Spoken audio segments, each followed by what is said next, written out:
Baik, silakan Dokter Dita boleh memulai sesi tersebut. Baik, saya mulai ya, Dok. Selamat pagi, Ibu, Bapak, dan teman-teman sekalian. Selamat datang dalam Festival Online Pembebasan Stigma pada ODA. Saya, Dr. Anindita, pagi hari ini akan menjadi moderator dalam ruang diskusi ini. Diskusi ini adalah sesi pertama dari rangkaian acara Festival Online Pembebasan Stigma pada ODA dengan topik HIV dan tenaga medis.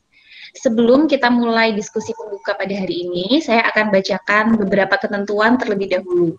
Yang pertama, festival ini diadakan dalam rangka Dies Natalis FK Universitas Airlangga Surabaya yang ke-107 tahun.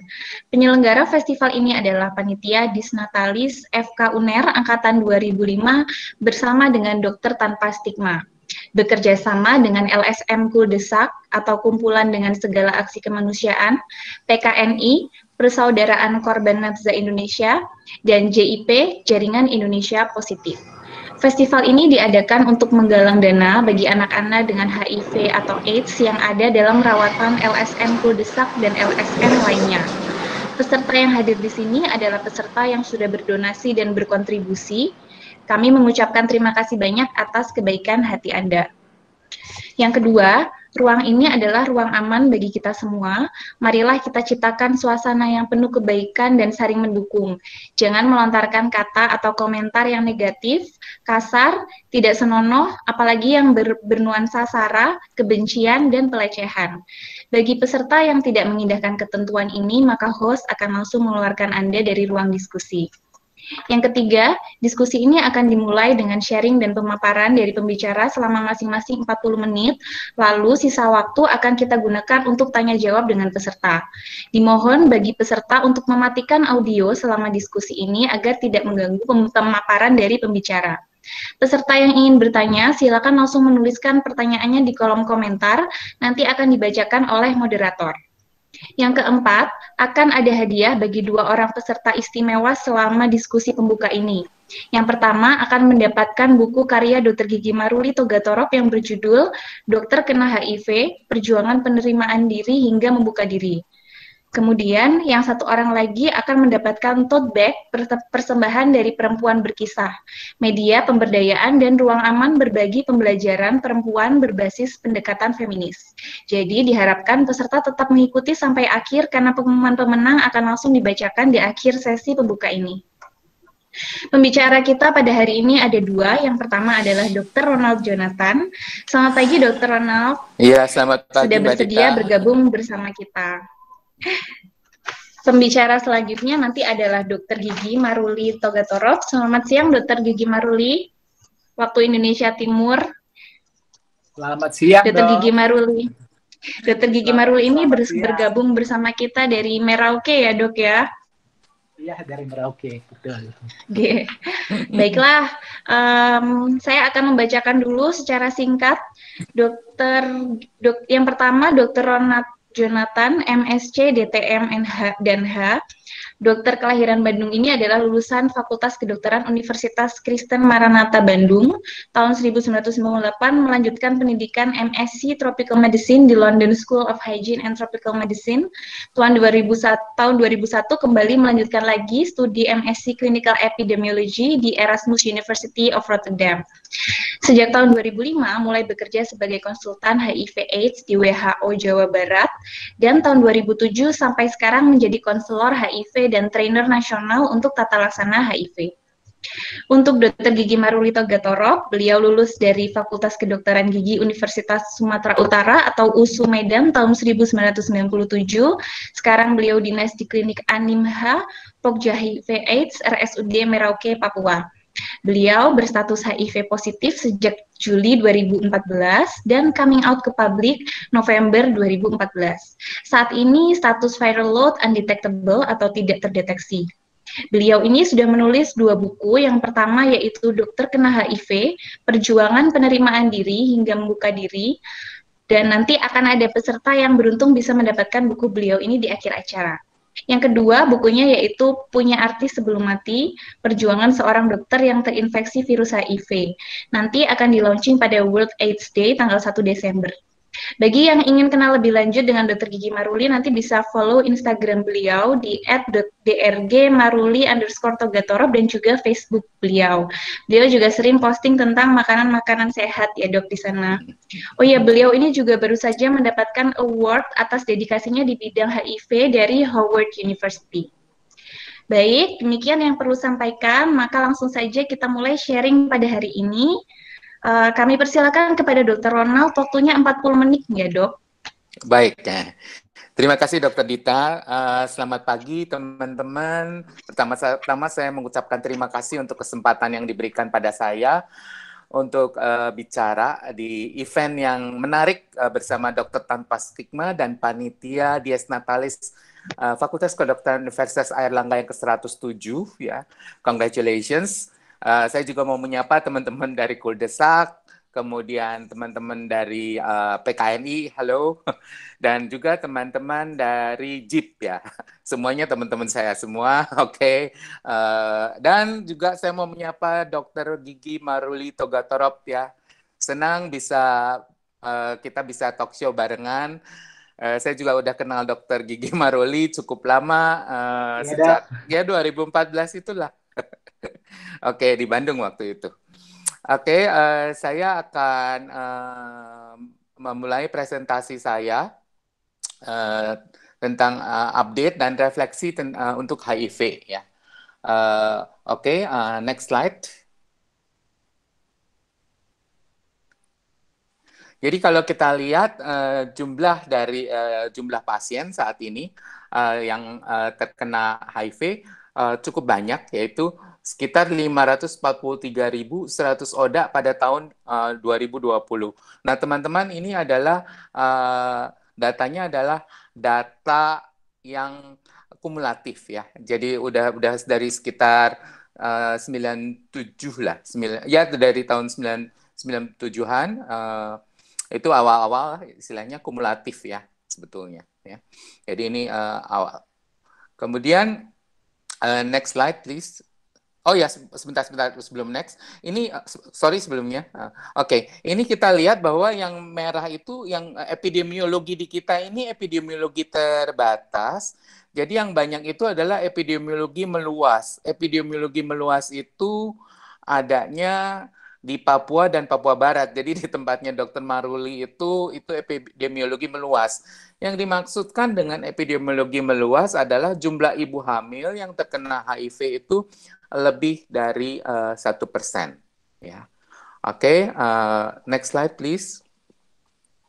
Nah, pemerintah saat ini sejak tahun 2013 itu mencanangkan yang disebut dengan 3-0 ya. 3-0 itu ada satu adalah zero new infection. Jadi kita berharap tidak ada ODA yang baru. Ini biasanya ini sebetulnya dikaitkan dengan bayi yang lahir dari ibu yang ODA positif ya, zero new infection ya. Kemudian yang kedua itu adalah zero death related to AIDS. Jadi kematian yang berkaitan dengan AIDS. Misalnya apa ya? Misalnya orang ODA yang meninggal karena toksoplasma otak atau karena meningitis cryptococcus, jadi ada infeksi di otak. Nah, itu diharapkan di tahun 2030 itu bisa nol. Kemudian, nah yang ini yang saya suka adalah karena berkaitan dengan dokter tanpa stigma adalah zero discrimination ya. Biasanya stigma itu berkaitan dengan diskriminasi ya. Nah, bagaimana untuk mencapai seperti ini? Maka kita mengenal ada akronim STOP. STOP itu adalah yang pertama S, pertama adalah suluh. Yang kedua adalah temukan. Jadi kita berharap ya bahwa 90% dari orang-orang yang dari ODA itu tahu bahwa dirinya adalah ODA. Caranya gimana? Kita harus gencar melakukan testing. Jadi miriplah dengan sekarang COVID ya. Ketika kita juga melakukan contact tracing, cuma ini jelas agak ada kemiripannya tentu, tetapi agak dalam nuansa yang lebih berbeda tentunya ya. Seperti sekarang ini kita berjejaring misalnya dengan teman-teman penjangkau misalnya ya, seperti itu. Kemudian kemudian kita stop ya. Nah, 90% dari orang-orang dari ODA yang tahu statusnya itu diharapkan dia mendapatkan ARV. Jadi 90% tahu statusnya, 90% dia dapat ARV, ya. Kemudian yang P-nya adalah pertahankan, O-nya obati, P pertahankan. Jadi suluh, temukan, obati, pertahankan. Apanya yang dipertahankan? Yang dipertahankan adalah jumlah virusnya tidak terdeteksi atau yang kita kenal dengan istilah undetected viral load. Berapa persen? 90%. Jadi 90% ODA tahu statusnya. Dari 90% ini 90% mendapat ARV. Dari 90% yang mendapat ARV itu dia 90% viral load-nya tidak terdeteksi, ya. Jadi itu yang dicanangkan. Diharapkan ini tercapai tahun 2030. Wah, ini kerja keras setengah mati karena ini sudah tahun 2020. 10 tahun ini mungkin kalau kita bilang, aduh masih lama dok. Waduh, 10 tahun itu bisa cepet banget ya. Karena ini namanya program ya. Sebetulnya ini bukan proyek, ini adalah program. Tujuannya adalah supaya kita bisa angka kejadian HIV itu bisa ditekan serendah mungkin. Oke, next slide please. Nah, targetnya ya kita bisa lihat sekarang ya. Untuk target utama itu tahun 2024 ya. Salah satunya adalah 60% ODA itu on ARV ya, seperti itu ya. Kemudian kejadian HIV dan sifilis itu dan hepatitis B itu adalah jadi terjadi eliminasi yaitu 50 per 100.000 kelahiran hidup ya. Itu target di tahun 2024 ya. Kemudian 90% ODA itu tahu statusnya. Nah, itu capaiannya baru 90%, dan tahun 2024 itu 60% dari ODA yang tahu statusnya itu on ARV dan tersupresi ya, seperti itu. Oke, next slide please. Nah, kita lihat vaskes di Indonesia. Kenapa sih perlu tahu? Ya, kita supaya ada gambaran. Jadi total Fasiankes di Indonesia itu 13.000 kira-kira ya. Sedangkan 16.000 itu puskesmas, sedangkan rumah sakitnya itu sekitar 2.400 ya. Yang punya laboratorium untuk tes viral load, waduh ya.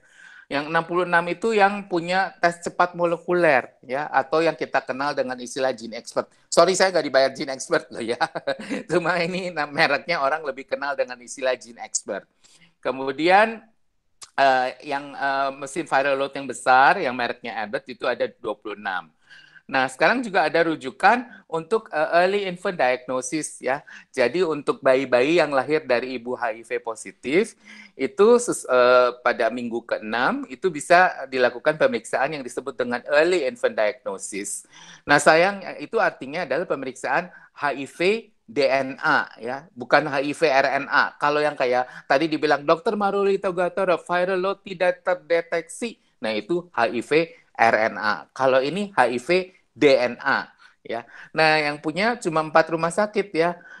Rumah Sakit Kanker Darmais, Rumah Sakit Hasan Sadikin, Dr. Sutomo Surabaya. Nah, teman-teman UNER nih ya. Sama BLK ya. Balai Laboratorium Kesehatan Papua yang ada di Jayapura, karena angka kejadian di Papua itu tinggi, makanya kenapa satu mesin ditaruh di Jayapura untuk Papua dan Papua Barat, seperti itu. Oke, next slide please. Ini udah, oke, next slide please. Nah, ini kasus HIV di Indonesia ya.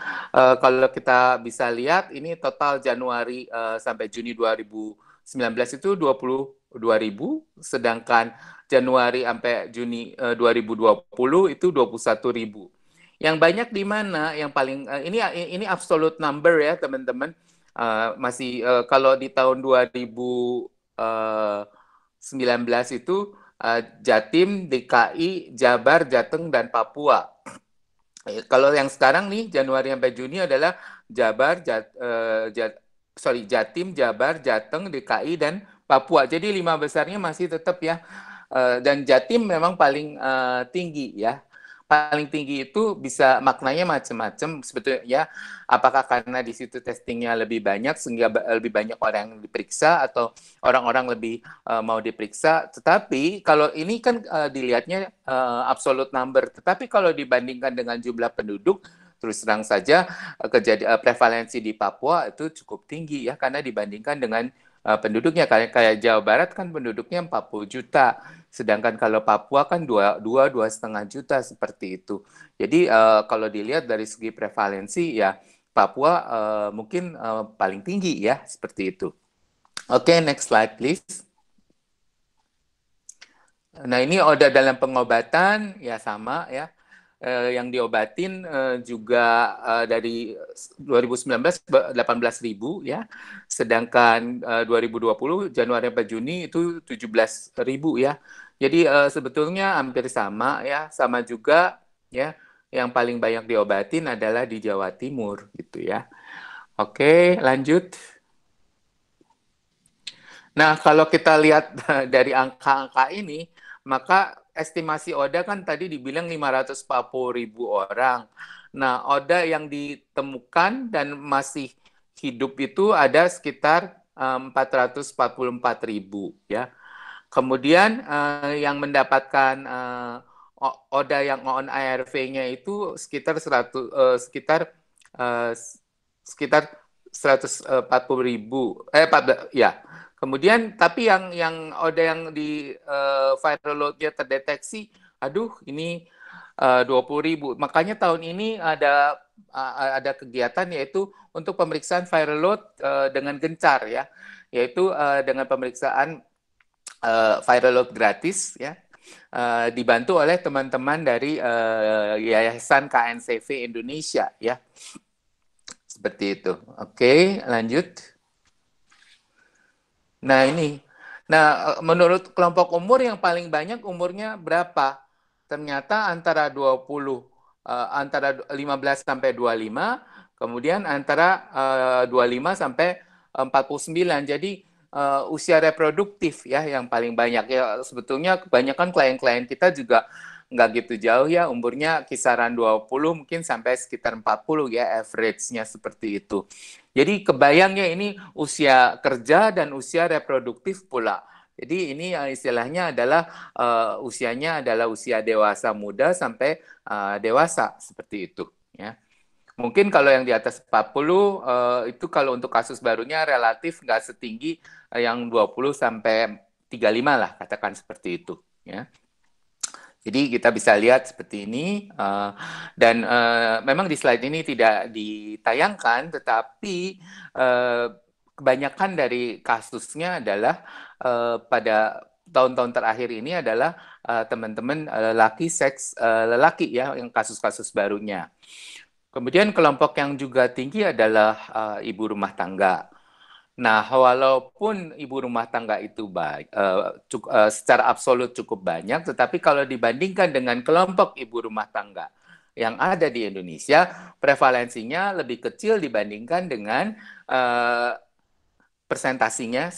dibandingkan dengan persentasi teman-teman laki-laki seks laki dibandingkan dengan populasi LSL. Itu lebih kecil yang ibu rumah tangga ya, dibandingkan dengan yang LSL.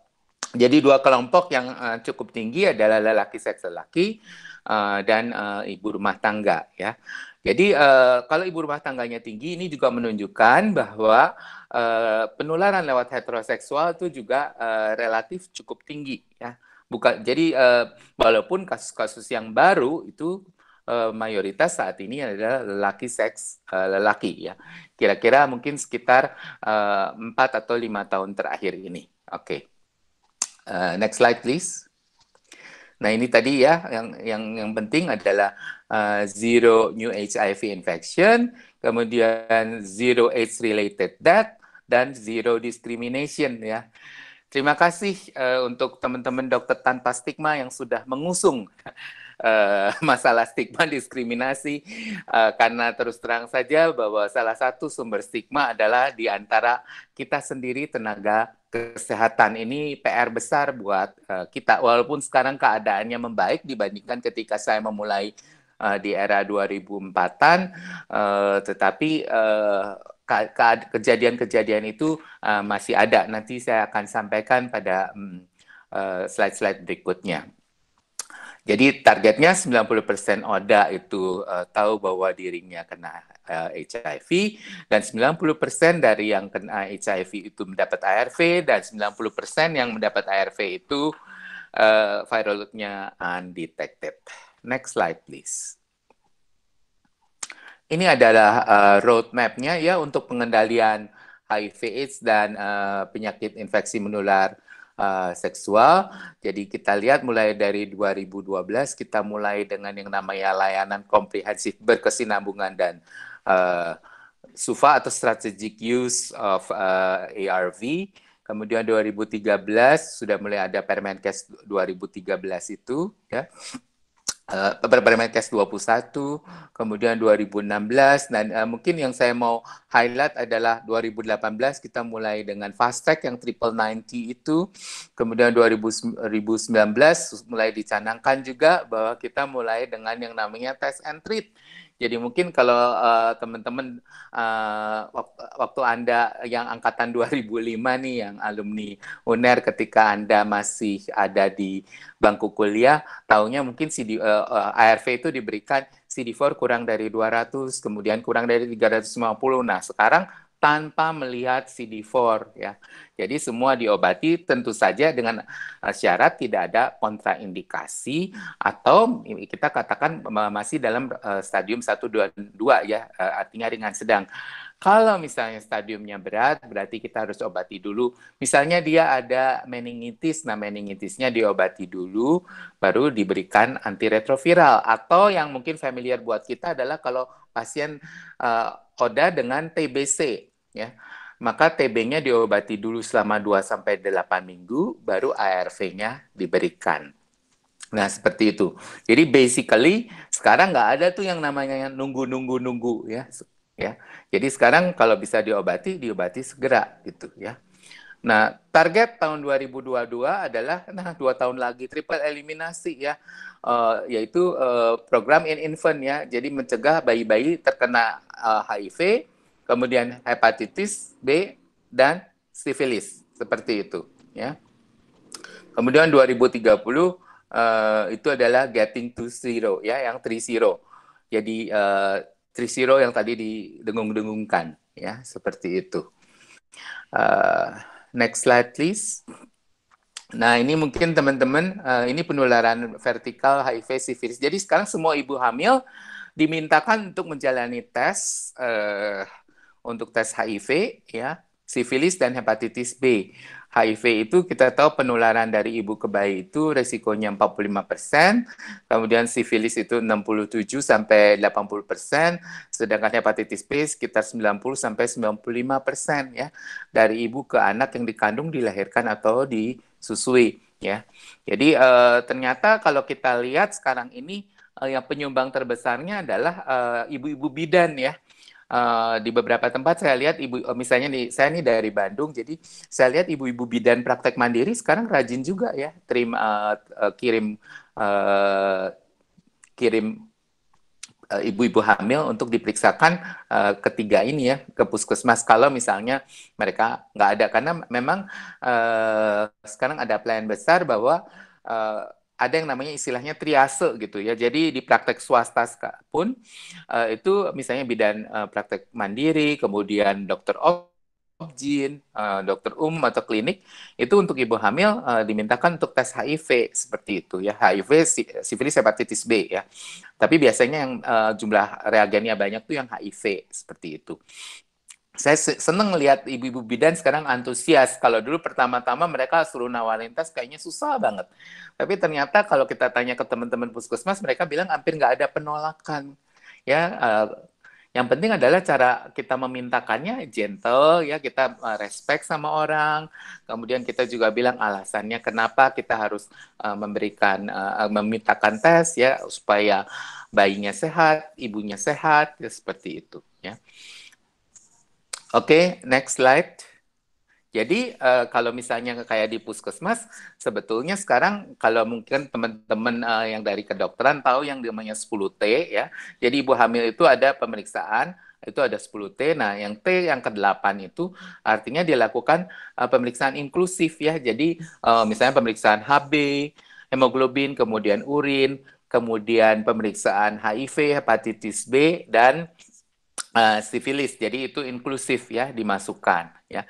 Jadi HIV sekarang dimintakan itu bersamaan dan mintakan hepatitis B dan sifilis gitu. Jadi nggak kalau dulu itu satu-satu, mungkin teman-teman masih waktu pendidikan taunya oh masih VCT ya. Kemudian beralih ke provider initiated testing and counseling. Jadi testing dan counseling atas inisiasi petugas. Kalau sekarang namanya berubah menjadi layanan tes HIV karena kita akan melakukan normalisasi tes HIV sama dengan tes-tes yang lainnya ya, misalnya dengan hemoglobin seperti itu. Jadi orang pelan-pelan diedukasi bahwa tes ini adalah tes yang biasa ya, jadi tidak paranoid lagi ya, seperti itu. Hasilnya lumayan ya, terutama di ibu hamil yang kelihatan ya. Jadi sekarang ini tes HIV, semua ibu hamil, semua pasien TB ya, TB itu dimintakan untuk tes HIV. Juga populasi kunci ya.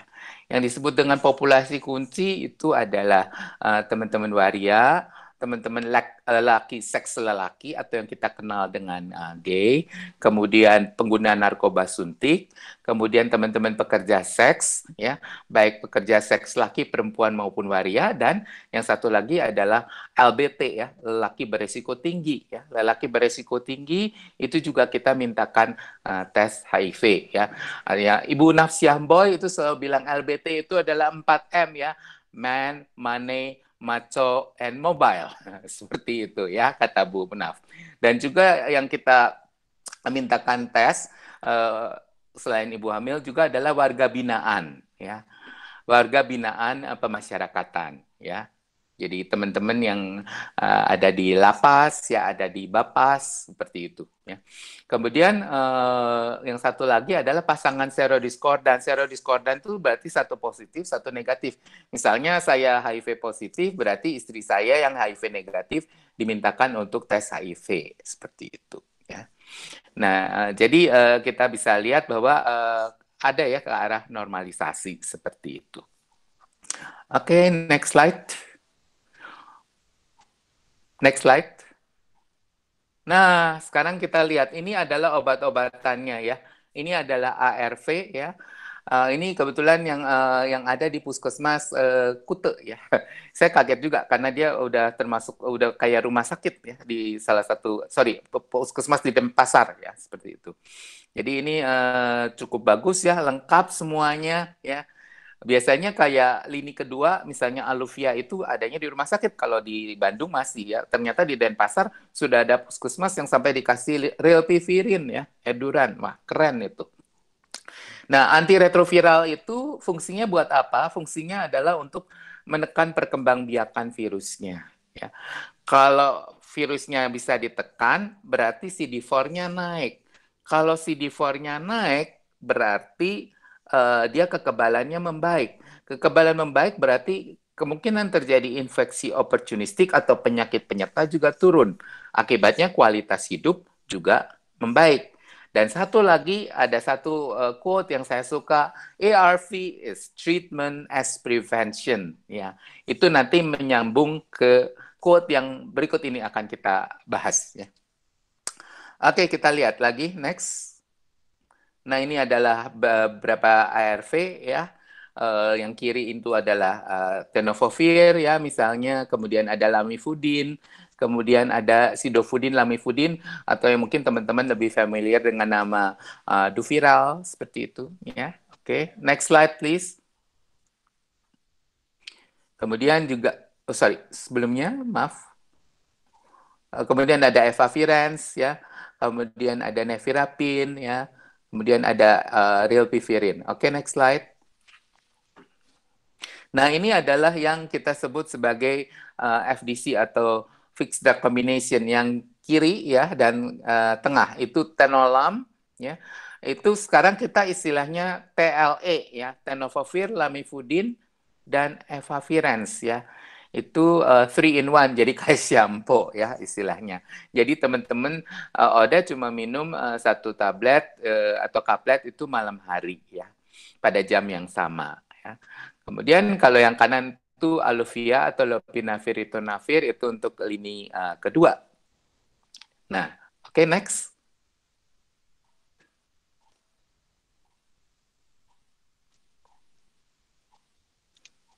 Next, oke. Oke, ini adalah dolutegravir ya. Dolutegravir itu ada dalam bentuk tunggal maupun kombinasi. Jadi kalau kemarin ada TLE ya, tenofovir, lamivudin, efavirenz, sekarang ada yang namanya TLD, tenofovir, lamivudin, dan dolutegravir ya. Nah, ini sekarang lagi ada transisi. Jakarta sudah mulai menggunakan TLD untuk pasien-pasien barunya. Jawa Bali akan mulai di 2021, mungkin Januari. Kemarin sudah mulai sosialisasi, sedangkan di luar Jawa itu akan dimulai mungkin sekitar 2022, seperti itu. Ya, ya, obat ini barier resistennya tinggi, jadi artinya resiko untuk resisten juga resiko resistensinya rendah ya. Kemudian yang menarik lagi adalah pada dolutegravir itu bisa, artinya resiko untuk resistennya rendah dan efek sampingnya juga rendah seperti itu dibandingkan misalnya efavirenz. Sorry, tampilannya memang hilang ya.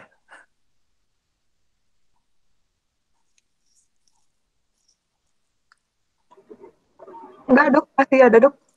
Hilang kali, Dokter? Iya, di saya kok nggak kelihatan ya. Oke.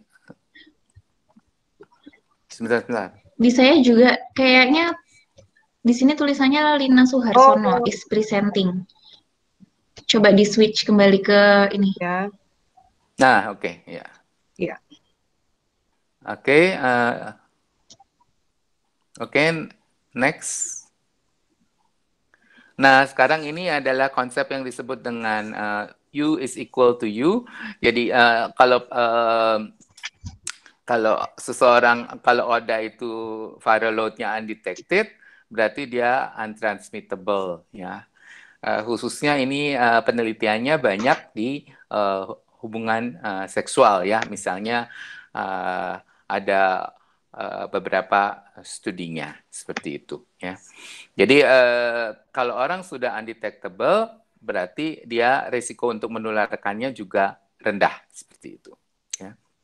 Next slide, please. Nah, apa sih sekarang PR kita nih? Ya, homework kita apa sekarang? 1, next. Confidentiality ini masih menjadi PR besar kita buat tenaga kesehatan khususnya ya, termasuk para petugas penjangkau ya, seperti itu. Konfidensialitas artinya gimana? Bahwa yang tahu status hanyalah antara pasien dengan petugas kesehatan yang bersangkutan ya. Misalnya kalau dulu memang hanya dokternya atau konselornya saja, kalau sekarang itu kita dengan tim ya. Tujuannya apa? Jadi kalau ada rujukan atau ada masalah mudah menanganinya. Confidentiality itu ketika tahun 2004 itu parah tuh ya, karena beberapa klien saya ya, beberapa teman aktivis yang sekarang aktivis, dulu masih jadi pasien, sampai ngeluh, "Dok," katanya, dia berobat ke salah satu rumah sakit, tahu-tahu mamanya tahu, taunya dari mana? Ternyata perawat rumah sakit yang ngasih tahu ya. Jadi 2004. Tapi kalau sekarang udah jauh lebih baik ya, seperti itu. Walaupun kadang-kadang yang namanya gosip itu tidak terhindar ya. Dan kadang-kadang saya mau ketawa juga, saya bilang sama teman-teman, terutama kalau yang di nursing station, ayo jangan gibah ya, jangan gosip ya di nursing station. Kalau kedengeran pasien atau keluarga pasien ntar repot ya, itu kayak membuka rahasia seperti itu ya. Dan proses normalisasi juga yaitu dengan misalnya seseorang diagnosisnya HIV, sekarang kita udah tulis terbuka bahwa seseorang itu HIV. Kalau dulu kan harus diam-diam seperti gitu. Kalau enggak, sekarang ditulis seperti itu. Ya, mengacu ke ICD-10 tentunya, ya. Jadi kita sekarang lebih terbuka. Jadi sama saja dengan kita kalau membuat diagnosis diabetes mellitus dulu masih ada orang yang ketika awal-awal sekitar 2007 masih ada yang nulis infeksi retrovirus dan lain-lain seperti itu ya. Nah sekarang dengan keterbukaan, dengan orang-orang lebih bisa harapannya bisa jaga mulut ya. Kita bisa menjalankan sebagaimana mestinya ya, diagnosis ya sesuai seperti itu ya, nggak perlu ditutup-tutupi lagi, kan yang tahu status hanya petugas kesehatannya ya, seperti itu. Oke, lanjut. Oh ya, mengenai confidentiality lucu juga sih. Nah kadang-kadang kita juga mesti ngomong sih sama klien-klien kita ya. Saya punya pengalaman yang kocak juga sih sebenarnya. Pasien tuh udah kebetulan waktu itu ada rawat bersama dengan pasien lain karena kan sekarang HIV kan nggak diisolasi ya. Jadi dia rawat mengikuti penyakit penyertanya. Nah ketika itu penyakit penyertanya tuh dia kalau nggak salah ada diare atau apa gitu, saya seingat saya. Kemudian ini tetangganya yang sekamar nanya sakit apa, HIV, ya geger lah. Saya bilang aduh. Makanya sejak itu kita selalu melakukan edukasi ke pasien. Kalau ditanya nggak usah ngomong karena itu akan timbul geger itu di dalam di ruang perawatan seperti itu ya. Jadi bilang aja sakitnya mencret begitu ya. Yang simple-simple aja seperti itu ya. Oke, lanjut. Nah, PR kita yang kedua adalah ARV untuk bayi dan anak ya. Terus terang saja advokasi untuk bayi dan anak itu masih kurang banget ya. Keberadaan sirup ya atau dispersible untuk bayi dan anak itu masih jauh dari kebutuhan. Dan mungkin di Indonesia juga pabrik obat nggak mau karena memang jumlah oda anak relatif nggak terlalu tinggi sehingga ya ini mungkin menyangkut dengan cost juga dan keuntungannya seperti itu ya. Mudah-mudahan sih di tahun-tahun mendatang kita berharap pemerintah kita bisa mendatangkan lah ya. Sebetulnya harga obat ARV bayi dan anak memang mahal, tetapi kan ada yang versi murah dengan kualitas yang baik dan sudah di-approve WHO. Misalnya yang dari produk-produk India dengan merek-merek tertentu yang sudah di-approve oleh WHO ya. Seperti itu akan sangat menolong sebetulnya ya. Kebayanglah kalau kita kasih puyer, belum lagi kadang-kadang yang dibikin puyer itu obatnya obat ini lagi yang fixed drug combination, kan itu nggak boleh ditumbuk sebetulnya ya, karena kalau dibagi itu belum tentu merata gitu ya, ininya kandungannya. Misalnya tenofovir, lamivudin dan sidofudin, lamivudin dan nevirapin itu kalau untungnya ada bentuk dispersible gitu ya. Jadi banyak ya tantangan-tantangan ketika kita harus memberikan dalam bentuk puyer seperti itu. Oke, lanjut. Nah kemudian yang ini adalah hak untuk bekerja ya. Masih ada perusahaan-perusahaan yang memberhentikan pegawainya karena ketahuan status HIV-nya. Saya ada pengalaman tahun lalu ya. Itu ada seorang klien, kebetulan dia kerja di bank, kemudian dia periksa ya lab. Saya nggak tahu itu, saya pikir temennya juga nggak sopan gitu. Jadi ngebongkarlah tasnya, kemudian dilihat hasil labnya. Kemudian ternyata di situ ada hasil HIV kalau nggak salah. Kemudian dilaporkanlah ke atasannya. Mereka kan ribut akhirnya ya. Jadi resah. Jadi sebetulnya orang itu tadinya diminta untuk mengundurkan diri seperti itu. Tapi ternyata saya bilang, udah deh panggil aja SDM-nya ke saya. Kemudian SDM-nya datang, kami bicara baik-baik. Saya bilang nggak ada resiko untuk penularan seperti itu ya. Jadi akhirnya orang itu bisa tetap ya, walaupun sebelumnya sempat jadi orang berbisik-bisik ya. Orang kan bisa lihat bahasa tubuh kalau lagi diomongin kan istilahnya seperti itu ya. Jadi dan Indonesia sudah menandatangani perjanjian dengan International Labour Organization bahwa kita tidak akan memberhentikan orang karena status HIV seperti itu. Dan juga sudah ada pernyataan juga dari Kementerian Tenaga Kerja seperti itu ya. Tapi kadang ya ini masih menjadi tantangan buat kita. Yang ironi lagi kemarin ada waktu penerimaan ASN yang terakhir yang kemarin itu, bukan yang sekarang ya, yang kemarin yang prajab terakhir itu, ada orang yang sudah prajab entah kenapa dia sebetulnya positif. Dia orang kesehatan juga. Entah gimana, ya saya juga agak menyayangkan. Ada sejawat kita yang lapor gitu ke dinas. Kemudian saya merasa ada skenario tertentu karena dikatakan di urinnya ada morfin. Lah, orang dia bukan pengguna narkoba suntik kok bisa seperti itu. Kemudian dia bilang dia melakukan tes ulang dan ternyata hasilnya memang negatif gitu.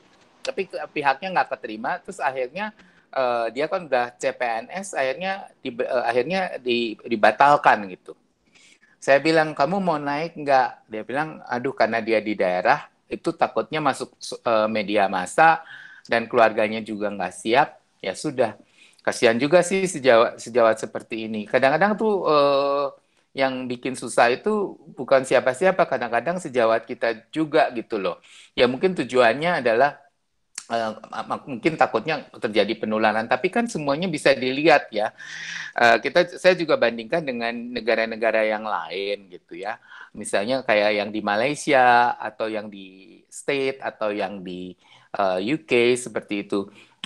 Kalau yang di Malaysia dokter itu boleh bekerja, tetapi tentu saja tidak di bagian yang banyak intervensinya ya, kayak bedah gitu tidak boleh seperti itu ya. Mungkin ada yang berargumen kan udah U is equal to U, betul, tapi penelitian U is equal to U itu masih ke hubungan seksual, sedangkan untuk transmisi di pekerjaan atau transmisi di pekerjaan itu perlu ada penelitian lagi ya, seperti itu ya.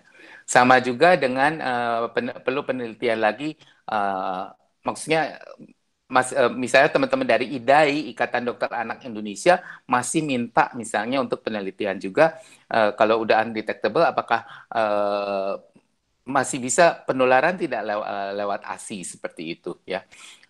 Jadi semua juga harus berhati-hati, apalagi kalau sudah menyangkut profesi kayak di Amrik segala, sebetulnya orang takut ya, karena takutnya apa? Rumah sakitnya dan dokternya bisa disu ya, bisa dituntut ya kalau misalnya terjadi penularan, walaupun misalnya kita bilang bahwa itu undetected seperti itu.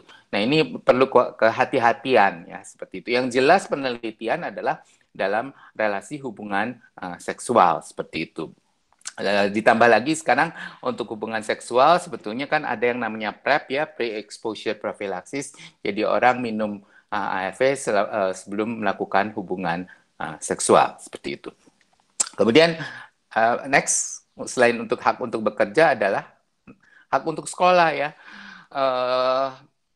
Di awal-awal saya juga sempat melakukan advokasi karena ada beberapa anak yang ketahuan, waktu itu ada di salah satu kota di Jawa Barat, anak TK ketahuan bahwa ibunya itu HIV positif dan orang akhirnya tahu bahwa anaknya juga HIV positif.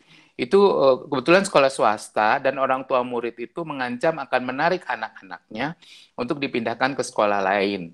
Ya, tapi saya pikir waktu itu kadang-kadang juga artinya teman-teman juga harus kebetulan ibunya itu sempat menjadi model iklan untuk layanan HIV.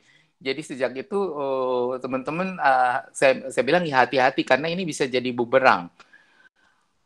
Ada 2 kasus seperti itu ya, yang jadi model iklan kemudian anaknya minta dikeluarkan. Yang satu anaknya memang negatif, yang satu anaknya positif, tetapi karena kaitan maka ini. Kemudian sempat lagi ada temen di Jakarta, mungkin kalau teman-teman masih ingat, di salah satu sekolah swasta.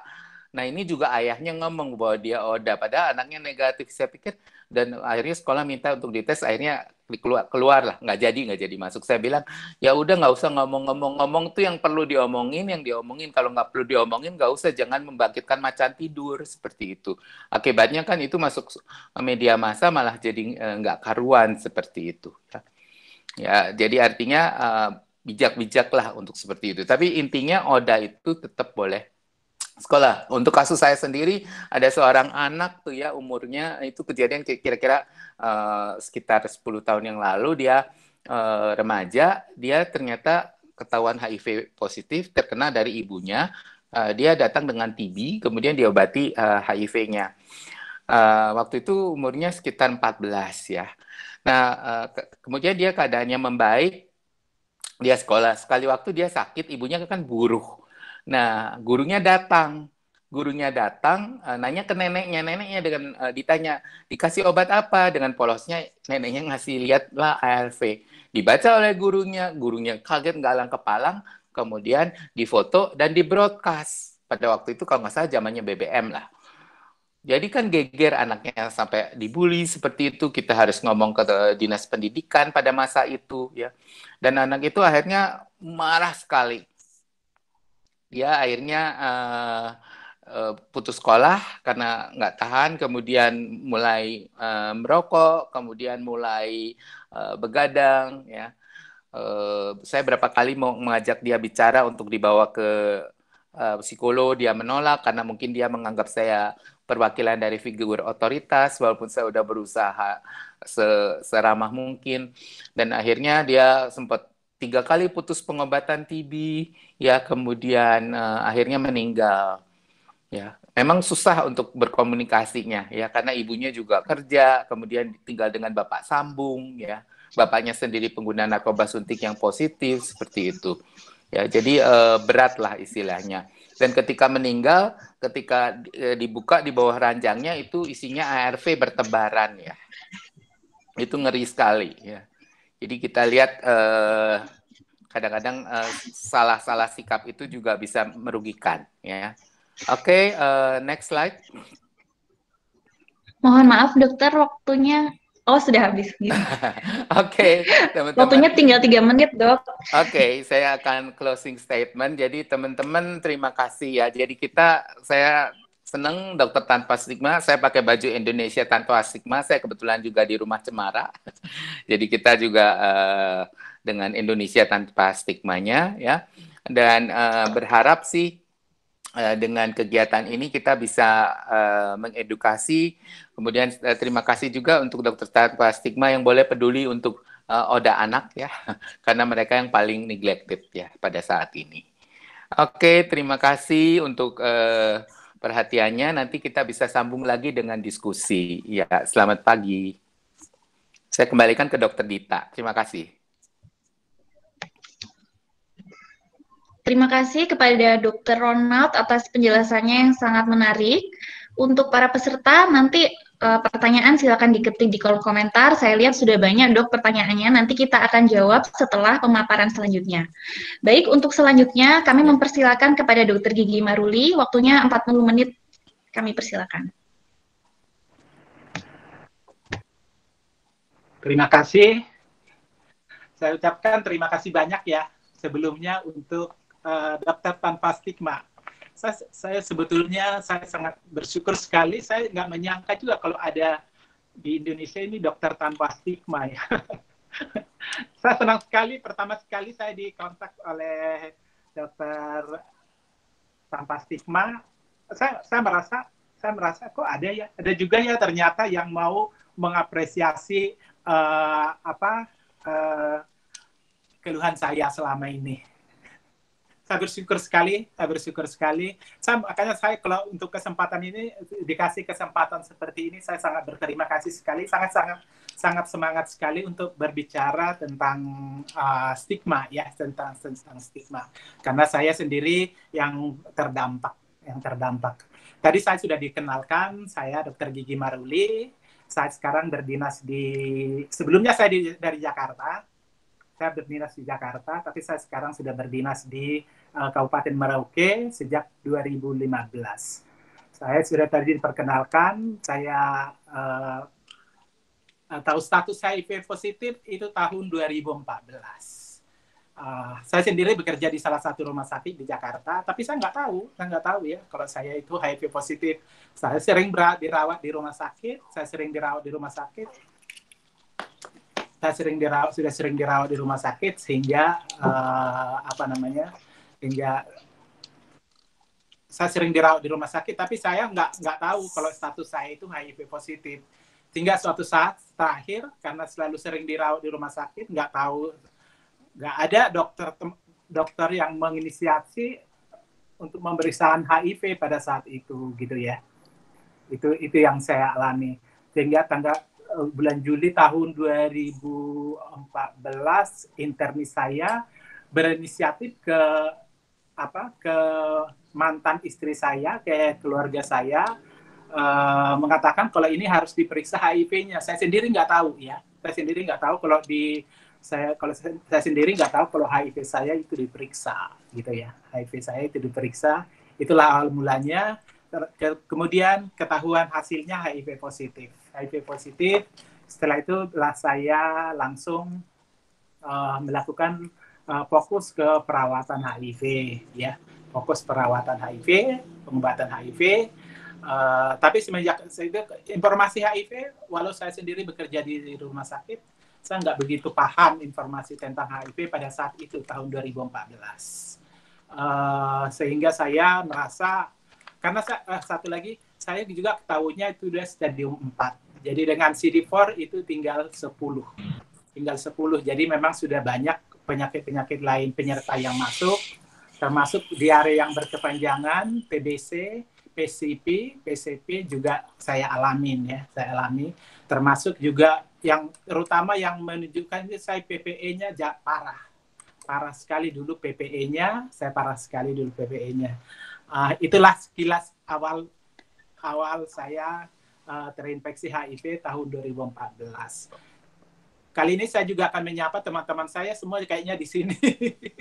Dari PKNI, dari Kuldesak, dari Jaringan Indonesia Positif. Saya terima kasih teman-teman, saudara-saudara. Ini teman-teman saya yang benar-benar yang support saya sampai bisa seperti ini. Teman-teman saya dari sini yang benar-benar saya merasakan supportnya seperti supportnya bagi saya ya. Makanya saya terima kasih untuk Dokter Tanpa Stigma membuat acara ini, dan juga saya terima kasih untuk diberikan kesempatan bagi saya untuk berbicara sedikit ya pengalaman saya. Saya pikir kali ini saya akan berbicara tentang sedikit pengalaman saya. Terima kasih Dr. Dita sebagai moderator. Saya mulai aja ya. Stigma ODA yang diberikan kepada saya, stigma ODA dari dan kepada tenaga medis, ya. Memproklamirkan HIV, status HIV saya ke masyarakat, bagaimana sih? Kalau saya bisa memproklamirkan HIV saya ke masyarakat, itulah yang saya lakukan di awal-awal kebangkitan saya. Saya ingat sekali tahun 2014, sekitar bulan November, di Kota Bandung, karena saya dari Jakarta karena saya sudah resign dari rumah sakit tempat bekerja, jadi saya sempat pindah ke Kota Bandung. Saya dirawat di salah satu rumah sakit, ya Dr. Ronald sebagai dokter saya di rumah sakit Bungsu, ya saya kasih tahu aja. Saya dirawat di salah satu rumah sakit Bandung.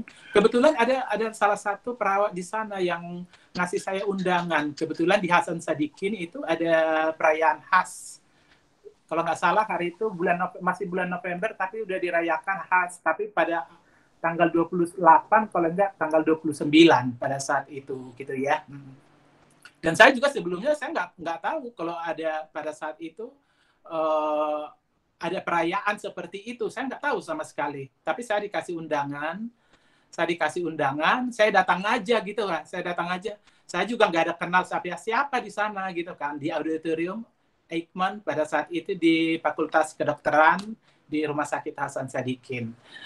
Kebetulan moderatornya langsung ngomong bicara seperti ini. Siapa di antara udah yang mau testimoni? Terus saya langsung tunjuk tangan gitu ya. Terus tunjuk tangan. Terus saya langsung berbicara. Saya dokter gigi Maruli Togatorov. Saya bilang saya adalah HIV positif. Orang pada diam dulu gitu ya. Kok ada ya dokter yang benar-benar mengaku. Tapi sejak saat itu memang saya merasakan kelegaan lah. Sejak saat itu juga saya sering diburu para media sehingga saya banyak diberitakan lah. Jadi saya memang pada saat itu setelah membuka status ke publik gitu ya, saya merasakan kelegaan karena saya nggak ada lagi yang perlu saya tutupin kepada siapapun. Saya orang paling bebas di dunia itu, selalu saya berkata seperti itu gitu ya. Saya tidak perlu orang membicarakan saya di belakang saya. Tidak perlu orang membicarakan, menggosip atau rumor di belakang saya, tidak perlu lagi. Karena saya sendiri yang memproklamirkan status saya ke publik ya. Itulah yang saya lakukan di awal kebangkitan saya. Pendapat banyak orang sih saya termasuk orang yang berani mengambil resiko ya, yang akan saya hadapi dengan mengungkap status HIV saya ke masyarakat. Ya, profesi saya yang sebagai seorang dokter pasti membuat orang bertanya-tanya, bagaimana saya bisa terinfeksi ya? Bagaimana saya bisa terinfeksi HIV? Bukankah sebagai tenaga medis ya, bagaimana saya sebagai tenaga medis harusnya saya yang paling mengerti untuk menjaga diri tidak tertular ya. Begitu banyak. Kenapa sih kalau orang tenaga medis kok nggak bisa jaga diri supaya tidak tertular? Bagi saya terlepas dari bagaimana saya bisa tertular gitu ya. Saya kasih tahu dulu. Saya tertularnya itu bukan dari praktek dokter gigi ya. Saya tertularnya itu bukan dari praktek dokter gigi. Karena beberapa teman saya bilang selalu mengatakan karena dokter gigi itu rentan, dia bilang gitu ya. Selalu teman-teman saya dokter gigi itu kalau ada yang bertanya, dokter gigi itu rentan dengan HIV. Dia bilang rentan tertular dari HIV, dari pekerjaannya. Dia bilang, saya bilang tidak. Kalau saya tidak, karena kalau saya pasti kita melakukan sesuai dengan standar operasional prosedur atau menggunakan universal precaution. Jadi tidak ada kecil kemungkinannya gitu ya. Kalau saya pastikan saya bukan tertular dari pekerjaan saya sebagai dokter gigi ya. Tapi ya perilaku saya yang berisiko yang mengakibatkan saya terinfeksi HIV. Kalau saya juga bukan pelaku narkoba suntik, saya juga yang pasti bukan dari air susu ibu, yang pasti saya dari perilaku seksual. Ya, jadi saya tidak perlu malu mengakui itu ya. Saya memang faktor risiko saya ya dari faktor seksual ya. Profesi saya banyak ya orang-orang bertanya profesi saya. Kenapa profesi? Karena itu kenapa dokter kok bisa? Seharusnya kan dokter kan bisa menjaga, yang lebih tahu lah supaya bisa menjaga supaya tidak tertular. Terlepas dari bagaimana bisa tertular, dengan pengakuan saya seperti ini membuat banyak orang juga berpikir ya, jangan-jangan ada tenaga-tenaga medis lain juga yang HIV positif. Hanya saja mereka tidak terbuka karena alasan-alasan tertentu. Benar ya. Semenjak saya coming out ke publik dan di media sosial saya juga, saya memang selalu saya katakan saya ini HIV positif gitu loh. Tapi saya sekarang udah hidup sehat. Dengan pengakuan saya dan di media-media juga, media sosial, bahkan kalau mungkin mau cari di Google, klik nama saya, karena saya memang ya jujur saya bilang saya tidak pernah menggunakan nama lain. Ya nama saya Dr. Gigi Maruli Togatorov gitu ya. Jadi sekali klik di Google nama saya itu cerita saya kelihatan semua ya, kelihatan semua. Jadi banyak sampai di YouTube juga saya banyak. Jadi banyak orang yang langsung menjapri saya. Tenaga-tenaga kesehatan terbukti. Dokter-dokter sampai dokter spesialis ya sama perawat-perawat juga banyak yang HIV positif ya. Itu dapat tapi biasanya mereka menjapri saya dengan alasan tertentu. dengan alasan tertentu mereka mungkin tidak mau membuka diri ya. Jadi dengan pengakuan saya ini juga diikuti risiko ya. Mulai dari terganggunya hubungan pertemanan, keluarga, bahkan hingga lingkungan pekerjaan ya. Saya terus terang saya bilang, saya pertama tahu status saya langsung resign karena saya merasa saya nggak mungkin lagi diterima di sini gitu ya. Padahal sebetulnya karena saya tidak paham aja ya. Tidak paham aja prinsip penularan, sebetulnya aku bukan dipecat ya, tapi saya langsung mengundurkan diri, terus keluarga juga, hingga lingkungan pekerjaan-pekerjaan yang lain. Misalnya saya dijauhi kawan karena dianggap yang tidak bermoral, kan dari dulu kan penularan HIV itu selalu diidentikan dengan moral ya, dengan perilaku gitu ya. Itu masyarakat terkait stigma dan gesekan antar teman sejawat yang keberatan punya teman sekerja yang HIV positif. Ya terus terang saya bilang di kalangan tenaga kesehatan, teman-teman saya yang dokter gigi ya banyak keberatan lah kalau saya kalau saya memang harus bekerja ya. Tapi itu diskriminasi itu adalah buah daripada stigma ya. Buah daripada stigma. Ketika masyarakat keberatan di sekitar orang yang HIV positif, saya pikir masih bisa dimengerti karena ketidaktahuan ya, yang komplit atau setengah-setengah pada apa dan bagaimana penularan virus HIV ini ke dalam tubuh saya. Namun jika perlakuan diskriminatif itu datang dari dunia medis, ini menunjukkan bahwa masih belum meratanya kualitas tenaga medis ya, yang seharusnya sudah sangat paham dengan stigma dan diskriminasi terkait dengan virus HIV ini. Ya. Pertanyaan saya sekarang gini, bukankah tugas para medis adalah memberikan informasi komprehensif pada masyarakat ya? Bukankah sudah ada SOP atau universal precaution yang harus dipakai sebagai acuan ketika sedang melaksanakan tugas sebagai tenaga medis, begitu ya? Ini karena sebuah pemahaman tidak selalu diikuti dengan perubahan cara memperlakukan. Terkadang perlakuan khusus yang diberikan kepada ODIP seperti saya, orang dengan HIV seperti saya ini adalah kamuflase ya dari pengucilan dan penyingkiran alih-alih sebuah dukungan. Ya.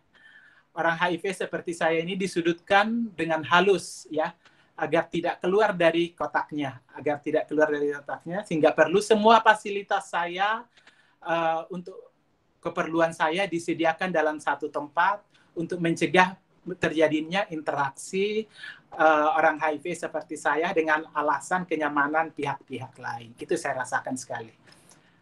Apapun tujuannya ya, secara implisit semua ini adalah sebuah pembatasan bagi saya. Sebuah pembatasan. Semoga aja dengan hal ini mengubah pola berpikir semua yang terkait ya, untuk tidak lagi menyempatkan stigma dan tulus mendukung agar saya dan para orang dengan teman-teman saya yang HIV yang lainnya punya kesempatan. Saya dan teman-teman yang HIV yang lainnya punya kesempatan meraih harapan dan impian. Kemudian saya ini seorang dokter gigi ya, tapi saya juga seorang yang HIV positif. Pekerjaan saya adalah sebagai dokter gigi. Profesi saya adalah dokter gigi. Namun saya bekerja di Pokja HIV di rumah sakit. Saya ditempatkan di Pokja HIV ya. Jadi saya bukan di poli gigi sekarang. Saya bukan di poli gigi, tapi saya di Pokja HIV sebagai konselor gitu ya, sebagai konselor dan administrasi yang lainnya. Jadi sama sekali profesi saya sebagai dokter gigi untuk saat ini saya tidak dipakai sebagai dokter gigi ya. Tapi setiap kali saya melewati poli gigi, saya merasa saya ini menjadi dokter gigi yang gagal. Terus sebetulnya saya sangat sedih sekali kalau mau cerita tentang ini. Profesi saya sebagai dokter gigi ya, saya pikir saya menjadi dokter gigi yang gagal ya. Saat saya menata ijazah saya dokter gigi saya merasa telah berkhianat pada perjuangan saya untuk lulus menjadi seorang dokter gigi gitu ya. Itu cita-cita saya dari dulu. Tapi semenjak 2014 tahu saya positif, otomatis saya tidak bisa menjadi dokter gigi, gitu ya. Otomatis saya tidak bisa menjadi dokter gigi. Di Pokja HIV ya, sebetulnya bukan tempat yang pas untuk ijazah saya ya. Saya senang sih menjadi konsultan, menjadi konselor buat teman-teman yang HIV positif. Saya senang sih di sana. Karena masih memang merahnya dengan profesi dokter itu masih ada ya. Masih ada sebetulnya. Tapi saya ini seorang dokter gigi. Tapi di Pokja HIV tempat saya bekerja itu tidak ada fasilitas untuk dokter gigi gitu ya. Otomatis profesi saya sebagai dokter gigi tidak akan pernah saya lakukan gitu loh. Namun di Pokja HIV tidak ada fasilitas bagi saya sebagai seorang dokter gigi. Apakah perjuangan saya akan harus terhenti ya karena saya terinfeksi HIV hingga Pokja HIV itu menjadi tempat yang ideal bagi saya? Itu menjadi pertanyaan saya. Apakah kalau orang HIV itu otomatis profesinya juga nggak bisa dilakukan? Itu menjadi pertanyaan sekarang bagi saya. Sama sekali itu di luar dugaan saya ya, di luar bayangan saya. Bahwa seorang dokter gigi yang terinfeksi HIV tidak memiliki kesempatan berkarya, menyalurkan keahlian saya, kemudian saya harus bertugas menjadi konsultan atau menjadi konselor dengan masalah-masalah HIV. Saya ini seorang dokter gigi ya. Saya terinfeksi HIV yang bisa saja sih menjadi konselor dengan HIV. Tapi pertanyaan saya sekarang, apakah tidak bisa seorang orang HIV seperti saya menjadi konsultan masalah HIV, menjadi konselor dan juga menjadi seorang dokter gigi gitu ya. Masih adakah tempat bagi saya untuk berprofesi sesuai dengan ijazah saya? Itulah jeritan hati saya sekarang. Itulah yang saya akan tetap saya perjuangkan karena saya percaya juga nggak ada hubungannya ya profesi saya dengan status HIV saya. Tidak ada hubungan antara profesi saya dengan status HIV saya. Bagi saya terinfeksi HIV itu adalah fakta medis. Ya. Bagi saya itu terinfeksi HIV itu adalah fakta medis. Sama sekali bukan aib. Jadi saya dari awal tadi saya sudah bilang saya terinfeksi dari faktor berisiko dari faktor seksual. Saya pikir saya tidak akan pernah malu mengakui saya. Saya tidak perlu malu mengakui kepada siapapun. Saya paling bebas gitu ya. Saya paling bebas. Memang kenapa? Ada yang salah kalau orang dengan HIV. Kalau misalnya mengenai perilaku ya kita bisa berubah ya. Kita berubah, saya berpikir juga saya berubah ke arah yang lebih baik. Kalau misalnya sebelumnya saya karena nggak tahu informasi HIV sehingga saya melakukan kegiatan yang berisiko, ya itu saya tanggung. Bukan berarti semua orang yang pernah melakukan kegiatan berisiko HIV kan nggak juga ya. Kebetulan saya menjadi salah satu yang terinfeksi HIV itu aja sih.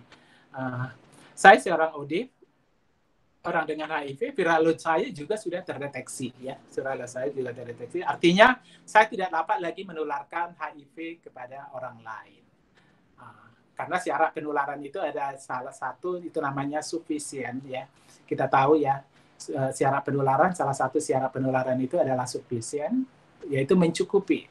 Jadi kalau virus HIV-nya itu tidak mencukupi lagi, itu artinya tidak menularkan HIV ya, virus HIV lain dengan infeksi menular seksual lainnya ya.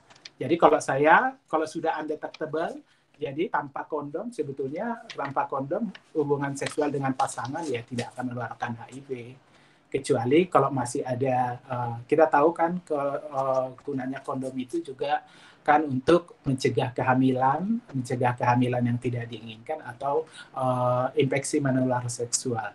Tapi kalau sudah undetectable itu tidak lagi menularkan karena itu menularkan HIV kepada pasangan kita walaupun tanpa kondom.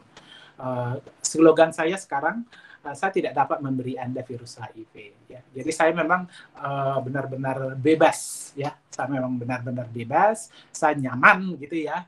I can give you HIV. Saya tidak dapat memberi Anda HIV.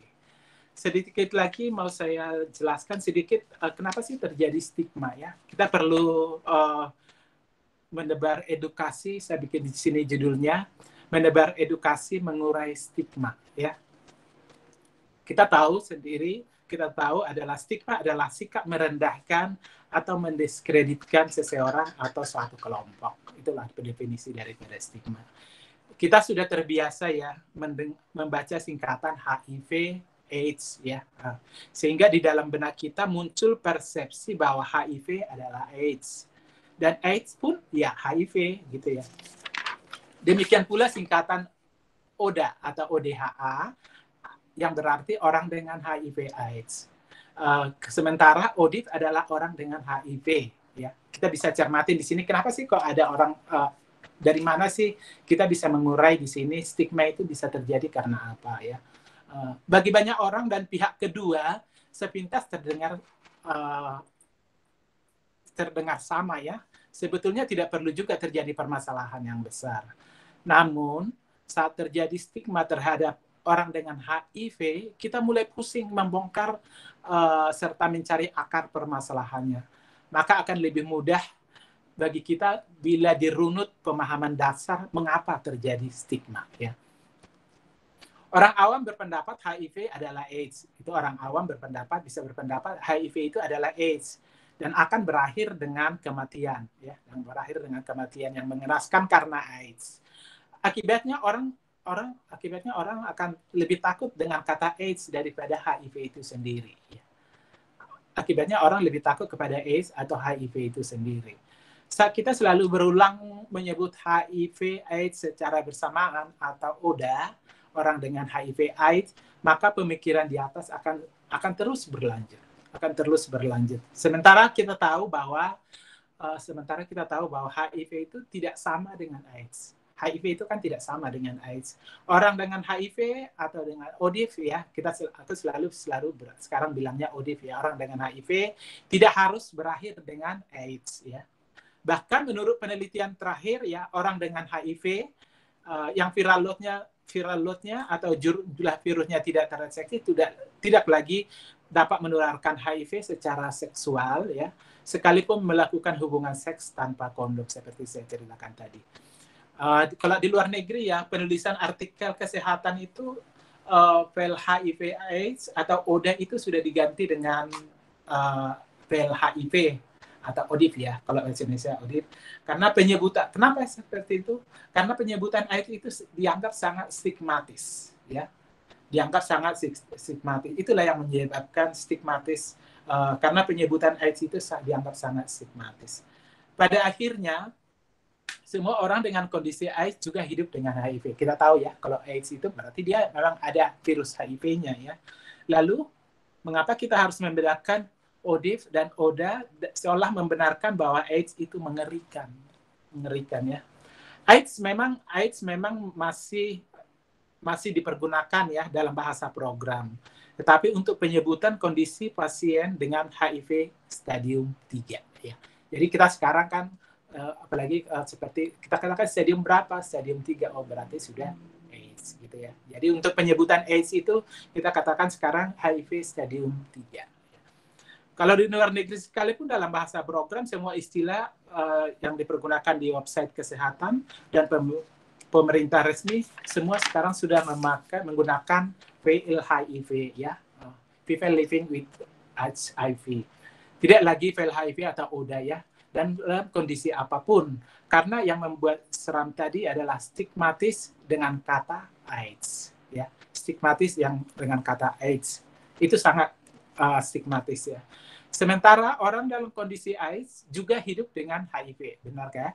Orang yang AIDS itu juga memang dia HIV.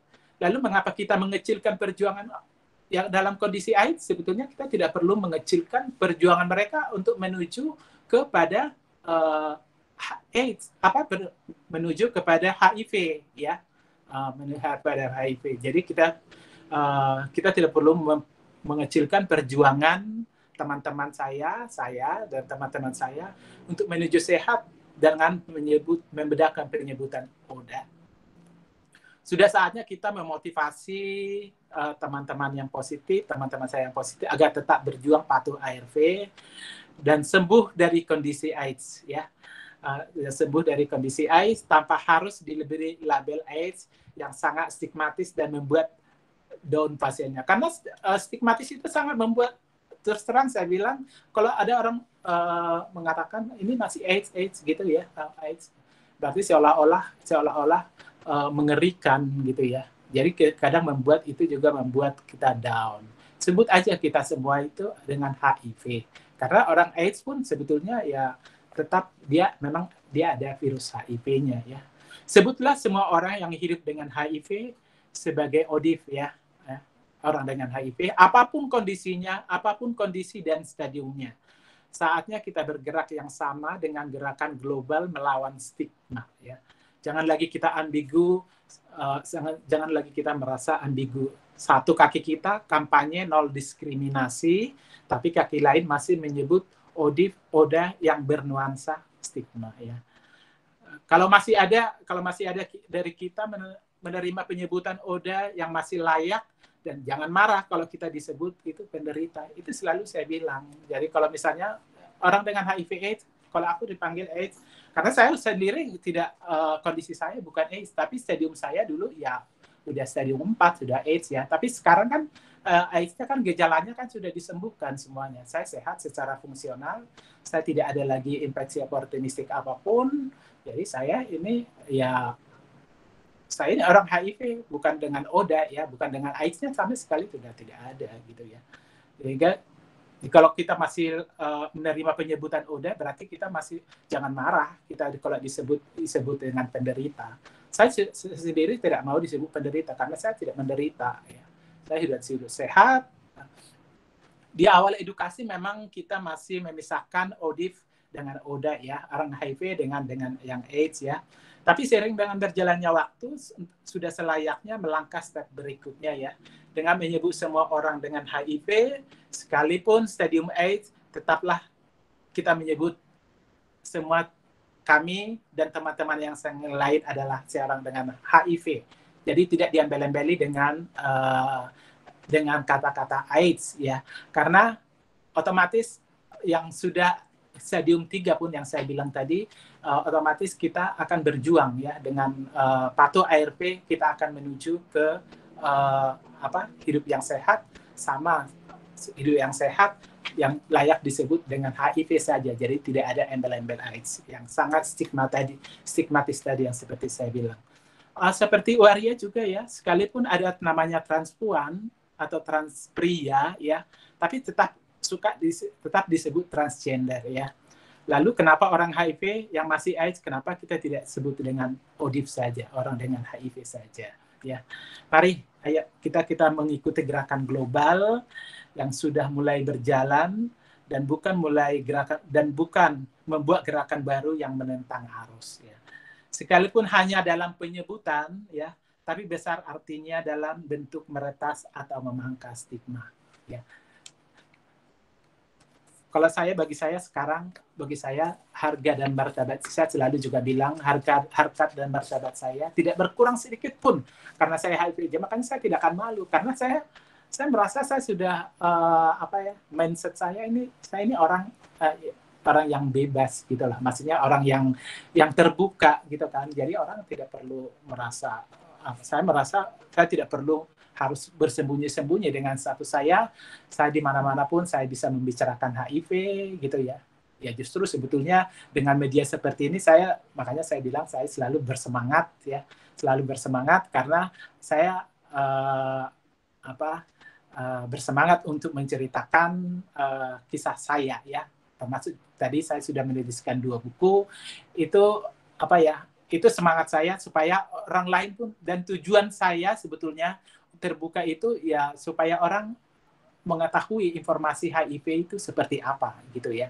Dan saya juga prinsip di dalam hidup saya terbuka kepada publik itu, tujuan saya adalah positif supaya orang yang lain tidak perlu tertular seperti saya ya. Orang lain tidak perlu jadi Jadi teman-teman saya juga sekarang sudah mulai banyak yang sadar gitu ya di kalangan dokter gigi. Dengan saya membuka diri, mereka pun jadi was-was juga. Jadi mereka pun, oh iya ya ternyata ada dokter juga yang HIV positif. Oh iya ada gitu loh. Karena HIV itu juga tidak memilih siapa yang akan diinfeksinya ya. Tidak akan memilih siapa yang infeksinya, siapa yang selalu bilang, siapa yang melakukan kegiatan beresiko ya bisa aja terinfeksi HIV gitu ya. Jadi siapa yang pernah melakukan kegiatan berisiko, ya ayo periksakan HIV-nya gitu ya, sebelum terlambat seperti saya.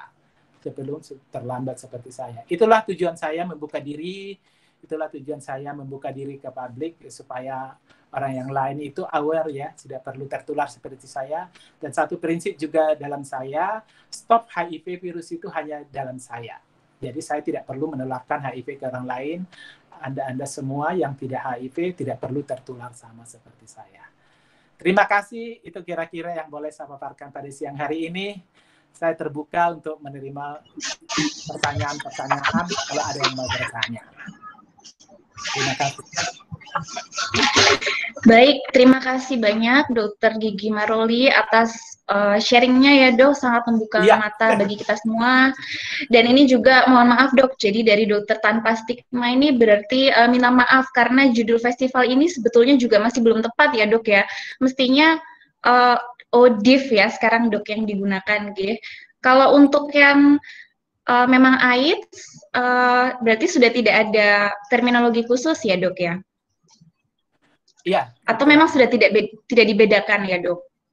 Jadi kan untuk penyebutan AIDS itu kita sekarang dikatakan stadium untuk menyatakan AIDS itu adalah kondisi stadium 3 ya. Stadium 3 jadi itu yang dikatakan. Jadi kita selalu tidak lagi mengatakan itu AIDS gitu ya. Kondisi AIDS itu kita katakan sekarang kondisi stadium 3 ya. Stadium 3. Ya. Baik Dok, terima kasih. Kalau begitu langsung saja kita ke pertanyaan ya Dok. Ini sudah banyak sekali pertanyaannya. Baik, kita mulai dengan yang pertama ini mungkin untuk Dr. Ronald dulu ya Dok. Oke, sebenarnya tadi sudah sedikit dibahas Dok untuk masalah U sama dengan U itu. Ini pertanyaannya dari Arini Suwarli. Dr. Ronald, kenapa masih menyebut resiko penularan rendah saat sudah undetectable, padahal hasil penelitian itu menuliskan U sama dengan U itu zero risk. Monggo dokter silakan mungkin bisa dibahas lebih lanjut. Iya, maksudnya betul itu disebut sebagai zero risk, tapi kan ini penelitiannya masih penelitian yang untuk seksual, sedangkan untuk yang lainnya kita masih menunggu hasil-hasil penelitian yang lainnya. Artinya misalnya yang lewat darah seperti itu. Tapi kalau yang untuk yang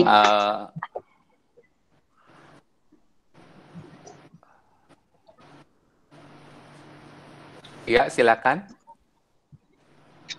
Ya, jadi mudah-mudahan cukup jelas ya Dok. Ini putus-putus ya Dokter Ronald, mungkin apa bisa menggunakan handphone kembali aja Dok? Ini untuk pakai sesi handphone. Diskusi ini. Oh, ini sudah pakai handphone. Ini pakai handphone ya. Oke.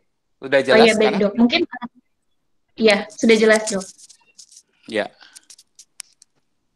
Udah jadi jelas yang untuk U sama dengan U itu memang yang dari secara seksual yang sudah ada penelitiannya ya Dok. Kalau untuk yang lain-lain mungkin bukan berarti masih menular, cuman perlu penelitian lebih lanjut. Betul, gitu ya, Dok. Betul. Karena kita bikin statement tentu harus hati-hati gitu, walaupun WHO mengakui, tetapi ada penelitian misalnya kayak kasus ASI itu juga sangat-sangat hati-hati seperti itu. Ya benar. Jadi silakan. Untuk Mbak Arini ya cukup jelas ya saya rasa. Kemudian ini yang selanjutnya adalah yang sangat penting ya Dok, saya juga kepingin tahu dari Dokter Tanpa Stigma ini, bagaimana prosedur screening HIV saat mau donor darah saat ini? Apakah masih bisa dikatakan transfusi darah sebagai salah satu jalur penularan? Karena setahu saya alat screening di PMI sudah sangat sensitif. Oke ya, masa sekarang ini memang untuk pemeriksaan dari PMI, kalau tergantung daerahnya. Kalau di kota-kota besar itu sudah menggunakan NAT, jadi nucleic acid test. Tetapi kita juga harus sadar bahwa yang walaupun menggunakan nucleic acid test, tetap ada masa jendela 2 minggu gitu. Jadi dari yang biasanya 3 bulan, kemudian 1 bulan dengan yang generasi 4, sekarang ini dengan NAT itu sekitar 2 minggu. Ya, ini yang disebut dengan eclipse period. Nah, jadi ketika kita diskusi dengan PMI selalu mengatakan bahwa tidak bisa mengatakan bahwa resiko transfusi darah itu zero. Jadi walaupun tentu saja tidak setinggi ketika kita menggunakan pemeriksaan antibodi. Tapi sayangnya ini kan belum merata ya. Masih di kota-kota besar yang menggunakan NAT ya, nucleic acid testing seperti itu. Ya. Baik, dokter. Kemudian untuk yang selanjutnya dari Ayu Donita, dokter, saya mau bertanya. Saya 1 tahun ARV sudah tidak terdeteksi, sampai sekarang sudah 11 tahun ARV. Apakah dengan kepatuhan yang 95% bisa terdeteksi lagi virus saya? Kita harus jujur mengatakan bahwa ini dari beberapa penelitian mengatakan bahwa yang namanya virus itu walaupun sudah tidak terdeteksi, ada kemungkinan mutasi itu selalu ada, tetapi kalau kita ARV-nya sangat teratur, itu resikonya akan amat sangat kecil, ya. Karena kita bisa lihat saja dengan adanya perubahan-perubahan pada virus-virus yang lain, mutasi itu selalu ada karena itu sebetulnya adalah hakikat dari virusnya itu sendiri. Ya, walaupun amat sangat kecil, tetapi yang namanya risiko kita nggak bisa bilang nol. Demikian, Mbak. Ya, baik. Jadi memang masih tetap harus seumur hidup ya, Dok. Dan mungkin pertanyaan tambahan dari saya, untuk saat ini, kalau sudah undetectable ini, untuk kontrolnya setiap berapa lama sekali ya, Dok ya? Biasanya kalau untuk kontrol itu Dokter Dita, jadi misalnya orang dengan HIV itu kalau sudah minum ARV itu idealnya diperiksa viral load pada bulan ke-6, kemudian bulan ke-12, jadi setahun. Kalau misalnya viral load-nya tidak terdeteksi, maka akan diulang setiap tahun.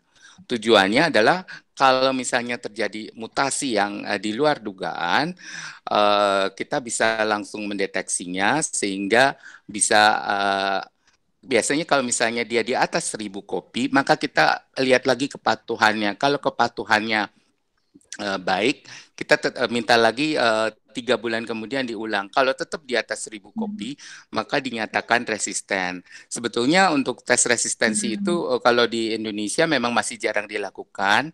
Yang biasa melakukan adalah Departemen Mikrobiologi RSCM, tetapi masih belum banyak yang melakukan itu karena kelihatannya porsinya masih banyak untuk yang research gitu, Mbak Dita. Ya, baik. Terima kasih dokter atas jawabannya yang jelas. Kemudian ini selanjutnya pertanyaan yang baik, Dok, dari Dwi Kartika Rutmi. Apa edukasi terbaik yang bisa kita berikan kepada ODIF terkait dengan ARV yang harus dikonsumsi seumur hidup dan adanya kemungkinan resistensi? Karena saya melihat ada beberapa mantan aktivis yang berbalik menjadi anti ARV dan melakukan propaganda untuk mempengaruhi ODIF supaya tidak mengkonsumsi ARV. Monggo dokter. Oke, ya saya terus terang saja ini saya mengikuti grup kelompok ini jadi yang pertama itu namanya Getar ya, gerakan tolak ARV. Dan aktivisnya itu sebagian hampir semua sudah meninggal, kemudian bermetamorfosa menjadi salah satu gerakan lain yang ada di Facebook, dan itu memang merusak sekali ya. Jadi memang teman-teman edukasinya adalah kita biasanya memberikan bukti ya. Sekarang gini saja, kalau dulu belum ada ARV, angka kematian ODIF itu tinggi sekali, angka kejadian HIV stadium 4 atau AIDS itu masih sangat tinggi. Dengan adanya ARV, maka angka kematian mortalitas juga turun, kemudian angka kejadian infeksi opportunistik juga turun. Nah, itu sudah membuktikan bahwa ARV itu sangat-sangat bermanfaat. Sebetulnya peran dari teman-teman ODIF sendiri itu sangat membantu. Saya sendiri kalau bekerja sama dengan teman-teman KDS, untuk membantu teman-teman yang terpuruk ya. Karena mereka artinya berbagi sesama ODIF jauh lebih baik artinya terutama untuk yang heart to heart-nya itu jauh lebih baik daripada dengan saya sebagai dokternya seperti itu. Kalau saya mungkin masalah kepatuhan seperti itu, tetapi kadang-kadang saya seringkali saya juga minta tolong teman-teman ODIF untuk berbagi, terutama ODIF-ODIF yang sudah sukses. Nah, yang menjadi problem adalah sekarang ini ODIF-ODIF yang sukses diem, ODIF-ODIF yang mengalami efek samping itu lebih berkoar-koar gitu. Jadi istilahnya yang dikatakan artinya bad news is news gitu. Kalau good news semua diem gitu. Ya, ya baik dok. Mungkin dari dokter Gigi Maruli ada tanggapan dok untuk masalah edukasi ini dok? Kalau bagi saya kalau untuk masalah edukasi ini sebetulnya kita harus lebih ini lagi tentang HIV dasar ya. Kalau saya selalu bilang seperti itu. Jadi kalau kita paham tuh edukasinya itu ya HIV dasar itu memang harus benar-benar kita paham ya. Jadi kita melangkah ke permasalahan yang lebih lanjut padahal sebetulnya HIV dasarnya kita belum begitu paham. Itu aja sih menurut saya. HIV dasar kita harus benar-benar. Ya. Saya tertarik untuk yang anti ARV ini dok. Apa memang ada efek samping ya dok ya dari konsumsi ARV yang terus-menerus yang digembar-gemborkan oleh yang negatif itu tadi dok? Sebetulnya efek samping itu biasanya kalau misalnya dengan yang kombinasi yang sekarang itu biasanya reaksi pusing terutama dari efavirenz itu berlangsung kira-kira 2-3 minggu. Tetapi memang ada sekitar 17%, 10-17% yang efek samping pusingnya itu bisa menetap. Di awal-awal sih banyak juga yang mengalami ruam misalnya karena menggunakan nevirapin. Nah, sebetulnya sih kalau udah stabil biasanya sudah tidak ada efek samping, tetapi kita memang melakukan pemantauan misalnya kayak fungsi ginjal karena menggunakan tenofovir ya untuk long term effect. Kejadiannya kalau ditanya kejadiannya ada nggak ya yang kena gangguan ginjal, jawabnya ada. Kalau ditanya banyak jawabnya tidak, seperti itu. Kemudian juga risiko untuk osteoporosis, makanya teman-teman diminta juga untuk berjemur misalnya karena menggunakan tenofovir. Seperti itu dok. Jadi sebetulnya yang kita perlu dalam edukasi adalah mengatakan bahwa semua obat pada dasarnya berpotensi untuk menimbulkan efek samping. Jadi bukan hanya mata-mata punyanya ARV saja gitu. Cuma memang ini problem bukan hanya di Indonesia tetapi di luar juga ya. Ya, karena seumur hidup itu tadi mungkin ya dok ya konsumsinya. Baik, kemudian ini pertanyaan selanjutnya, ini juga menarik. Jadi pertanyaan untuk Dokter Ronald, juga untuk Dokter Maruli ya dok ya, terkait yang dialami oleh Dokter Gigi Maruli bahwa tidak diberitahu akan diperiksa HIV. Sebenarnya untuk saat ini protap dan etika pemeriksaannya bagaimana ya dok? Karena dulu waktu saya sekolah juga setahu saya ada persetujuan ya dok untuk testing HIV ini. Monggo dok. Untuk layanan tes HIV untuk sekarang ini tetap kita harus memintakan kepada klien ya, kepada pasien-pasien kita untuk tes HIV, dan kalau dan sekarang sebetulnya cukup dengan verbal consent gitu. Tetapi karena ini berbenturan dengan kadang-kadang dengan akreditasi, jadi akhirnya tetap dimintakan dalam bentuk form. Tetapi ada yang melakukan dengan jalan tengah, yaitu ditulis di status, dokternya tanda tangan, pasiennya juga tanda tangan. Itu juga bisa seperti itu dok. Tetapi harus ngucap gitu kitanya. Kita harus memberitahu, Pak, Bu, kami akan memeriksakan untuk tes HIV ya, seperti itu. Ya.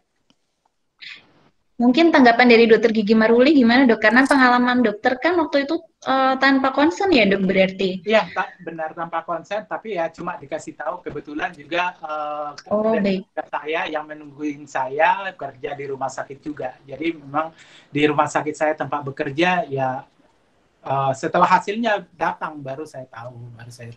Dan saya memang juga nggak keberatan juga. Saya malah bersyukur kalau HIV-nya diperiksa sih. Jadi sejak saat itu saya Karena saya juga nggak tahu kalau misalnya, padahal saya sendiri ada perilaku beresiko ya, tapi saya nggak kepikir kalau sampai ada HIV positif. Jadi kalau saya diperiksa HIV-nya sama lah bersyukur gitu ya, kok nggak dari awal periksa HIV-nya gitu ya. Iya, baik. Jadi bagi saya sih nggak ada masalah ya, nggak ada masalah. Iya, cuman mungkin kalau bagi yang pasien lain kita tetap harus hati-hati ya dok, karena nggak semua pasien kan seperti dokter Gigi Maruli ya dok ya. Jadi kalau dokter Gigi Maruli kira-kira kalau misalnya kembali ke saat itu, misalkan ditanya terlebih dahulu, dokter akan tetap bersedia ya dok untuk diperiksa? Ya pasti bersedia, sama lah bersedia. Kalau saya udah berulang kali masuk rumah sakit, HIV-nya nggak diperiksa gitu ya, HIV-nya nggak diperiksa. Betul. Sampai dokter internnya juga bingung pada saat itu ya.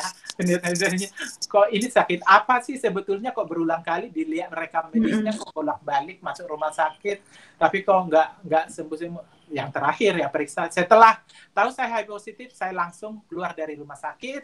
Istilahnya saya nggak perlu lagi rawat inap. Saya sekarang perlunya konsen ke HIV-nya aja gitu ya, pengobatan HIV-nya aja. Jadi saya nggak perlu lagi rawat inap karena kondisi seperti itu kan. Siap. Iya betul. Itu aja sih. Iya. Baik dok. Ini ada komentar keren banget dokter Gigi Maruli. Mohon info dokter Gigi Maruli bekerja atau berpraktek di mana? Dan di mana layanan lainnya yang ramah dengan teman-teman ODIF jika ingin memeriksakan giginya? Gitu dok. Itu tadi pertanyaannya.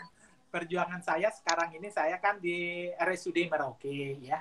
Saya di RSUD Merauke, tapi saya bukan di Poli Gigi ya. Saya ditempatkan di, ya itulah perjuangan saya sebetulnya. Perjuangan saya sebetulnya itu ya, bagi saya ditempatkan di Poli HIV itu sangat diskriminasi banget. Kalau saya mau cerita ini sebetulnya saya sedih sebetulnya. Saya ditempatkan di situ karena status saya ya. Karena status saya, bukan karena saya profesi saya sebagai dokter gigi, bukan. Tapi karena status HIV saya ditempatkan di HIV itu bagi saya tidak fair gitu ya. Bukan karena sebetulnya, karena otomatis di Pokja HIV juga saya tidak disediakan tempat, tidak disediakan poli gigi juga di sana gitu ya. Jadi ya otomatis kerjaan saya ya sebagai konselor buat teman-teman yang HIV gitu ya dok. Nah, kalau tempat-tempat yang aman, saya pikir sekarang udah banyak dokter gigi yang teredukasi kok. Jadi tidak lagi menolak yang HIV positif ya. Kalau di Jakarta ada namanya klinik teman saya, Diva Oral ya. Kalau itu memang mereka memang sudah terpapar informasi HIV yang benar, yang lengkap, sehingga mereka tanpa menstigma yang HIV positif itu semua sama gitu ya. Karena ya kalau kita melakukan pekerjaan medis seperti dokter gigi, kalau kita melakukannya dengan sesuai dengan SOP, dengan universal protection, tidak akan terjadi penularan ya gitu ya. Jadi kita tidak perlu memilih pasien ya. Jadi bagi teman-teman saya nggak usah ragu gitu ya, percaya diri gitu ya, percaya diri aja. Mungkin saya bisa nambahin, saya bisa nambahin. Memang pada silakan dokter. Pada tahun lalu di Bandung sudah dideklarasikan dokter gigi peduli HIV, betul. HIV ya, yang kebetulan saya ikut juga ketika mereka melakukan deklarasi itu. Jadi memang terutama teman-teman dari spesialis penyakit mulut yang aktif. Ya betul. Ya silakan dokter Dita. Baik, dok. Ini saya mengapresiasi di kolom komentar ya dari Equals ID, ini cukup banyak memberikan tanggapan tentang pertanyaan-pertanyaan dari peserta juga. Ini sepertinya jadi ada suatu komunitas ODIF dok yang ikut di acara ini dok. Ya. Pertanyaan selanjutnya, sebentar. Nah ini dari Mbak Arini lagi ya, jadi Dr. Ronald, jika sudah diakui tidak menularkan secara seksual, kenapa masih banyak juga dokter yang menyarankan untuk menggunakan kontrasepsi pada saat berhubungan seksual? Iya, terima Di pada kasih Mbak kasus. Arini. Iya, sekarang masalahnya kan yang tidak ditularkan itu kan hanya HIV-nya, tetapi IMS-nya kan masih bisa berpotensi terjadi penularan, Mbak. Saya sendiri juga jelaskan kalau mereka yang tidak menular itu adalah HIV-nya, tetapi seperti kutil kelamin, herpes simplex, gonore masih bisa tetap menular, begitu. Baik. Berarti mungkin yang dimaksudkan juga kalau sesama kepada pasangan yang seperti suami istri begitu Dok, apa tetap masih perlu kita Nah, edukasi kalau untuk yang pakai kondom, sebetulnya kalau yang untuk ya. Mereka sudah undetected ya mereka bisa lepas kondom ya misalnya kalau pas lagi program anak. Tetapi syaratnya adalah melakukan pemeriksaan viral load dengan rutin gitu. Jangan nanti ngerasa aman rasanya terus nanti lupa gitu. Ya baik. Baik, langsung ke pertanyaan selanjutnya. Izin bertanya dokter, untuk pasien dengan ODIF yang sedang hamil, apakah mungkin untuk anaknya ODIF juga dokter? Kemudian juga untuk obat ARV bagi ibu hamil, apakah aman? Mungkin secara singkat aja dok, karena nanti akan ada sesi tersendiri untuk hal ini. Oh iya, itu nanti sebetulnya sesi yang nanti ya yang sama objinnya, tapi saya jawab singkat aja. Untuk penanya, betul bahwa dengan minum ARV, artinya resikonya kan 45%, tapi kalau dia minum ARV secara teratur itu resikonya turun menjadi 2%. Saya sendiri sampai saat ini sudah menolong kira-kira 60 ODA perempuan yang hamil, yang kalau mereka minum ARV dengan teratur, anaknya tidak ada seorang pun yang positif gitu. Kebetulan yang di saya mulus gitu istilahnya. Tapi kalau dari segi data yang besar itu adalah turun dari 45% menjadi 2%. Ya. Dan obatnya aman buat perempuan hamil. Jadi sekarang paling lambat 12 minggu kehamilan sudah harus minum ARV bagi mereka yang belum minum ARV begitu. Silakan dok, ya, Dokter Dita. Ya, ini ada sedikit tanggapan dok dari yang komunitas tadi, Equals ID, Dr. Ronald, apakah bisa mengedukasikan HIV dan IMS secara porsi masing-masing? Karena U sama dengan U adalah 100% tidak menularkan HIV. Kondom tetap diperlukan untuk mencegah IMS lain dan kehamilan yang tidak diinginkan. Jadi jadi mohon edukasikan sesuai porsi masing-masing. Ini mungkin tanggapan aja dokter untuk yang pertanyaan sebelumnya ya dok ya. Ya. Ini ada lagi dok pertanyaan selanjutnya. Bukannya ESO bisa diatasi dengan banyak konsumsi buah dan sayur segar, karena buah dan sayur segar banyak mengandung antioksidan yang melawan radikal bebas akibat ESO. Saya selalu menyarankan konsumsi buah dan sayur segar ini pada rekan-rekan ODIF, termasuk juga pada Dokter Gigi Maruli. Gitu dokter. Mungkin bisa ditanggapi juga oleh Dokter Maruli. Silakan Dokter Maruli. Terima kasih, ya betul. Bagi saya sekarang saya sudah hidup sehat, ya apa yang saya lakukan ya menjalankan pola hidup sehat dengan menjalankan pola hidup sehat, utamanya menjalankan pola hidup sehat dan disiplin ARV. Itulah kunci saya sebagai sehat secara seperti ini. Kalau konsumsi buah dan sayur itu udah masuk di dalam pola hidup sehat ya bagi saya, termasuk juga pola hidup sehat, konsumsi berbanyak konsumsi. Sebetulnya ya kita tidak ODIF pun, kita tidak minum obat pun sebetulnya memang sebaiknya memang banyak konsumsi sayur dan buah ya. Sayur dan buah itu otomatis secara pola hidup sehat mengajarkan seperti itu ya. Kalau untuk efek samping obat, saya terasa sekali ya setelah saya melakukan pola hidup sehat, makan banyak sayur dan buah gitu ya, kemudian exercise, olahraga dan juga istirahat teratur, berpikiran positif, itu pola hidup sehat yang saya jalankan ya. Jadi kalau misalnya dikatakan makan sayur dan sehat, itu memang sangat perlu sekali. Saya sendiri sudah merasakan boleh saya saksikan sekarang misalnya ke triglycerid, kolesterol saya sebelumnya tinggi ya. Tapi dengan mengubah pola makan yang sehat, saya sekarang kolesterolnya sama triglyceridnya, triglycerid itu sekarang bagi saya sudah normal kembali, Termasuk efek samping obat ya, efek samping obat juga ya bisa minimalisir diminimalis dengan pola hidup sehat ya, di dalamnya termasuk mengkonsumsi makanan-makanan sehat, perbanyak sayur dan buah. Itu aja sih pendapat saya. Dari Dr. Ronald, Dok, mungkin ada tanggapan?